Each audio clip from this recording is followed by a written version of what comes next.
G'day guys, today's video is going to be all about alley-oops, but before we get into exactly how to execute them, I'm going to talk you through what not to do.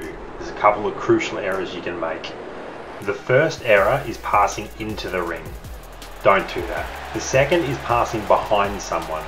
That never works.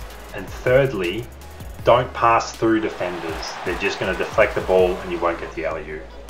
Of those three, throwing it from behind is the worst. Sometimes I'll catch it and won't complete the alley-oop, but usually it will just go out of bounds or be a turnover. That being said, sometimes you can follow all of the right things and still just miss the alley-oop. Now let's check out the methods I use to successfully complete alley-oops. In my opinion, completing a fast break alley-oop once you've stolen the ball from the opponent is the easiest and most reliable method because the lanes are least congested and everyone's running in the right direction. Here's another great example of exactly that. Now, the next most reliable method is waiting for one of your fellow teammates to cut into the lane.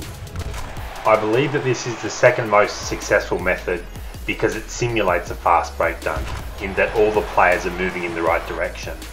It's very important once again to remember, don't pass behind the player that you're throwing the ball to. You want to be passing to them at a bit of an angle and ideally they're facing you somewhat.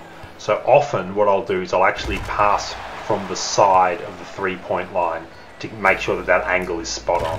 Also, in general, I ignore the alley-oop indicators. I don't personally find them that useful. The two methods that I use less often are cutting into the lane to collapse the offense to try and force a big inside, and also passing it up to a big that's already in the lane. You can see that in the second part of this clip here. Turner's already in the lane, and that's often a successful way to complete an alley-oop because there's less risk involved as the big is already standing under the ring. Hope this has been useful for you guys. Alley-oops are not the easiest thing to do, but if you enjoyed this video, please give it a big thumbs up. Make sure to subscribe to my channel so I can keep putting this sort of content out to really help the community. Thanks guys.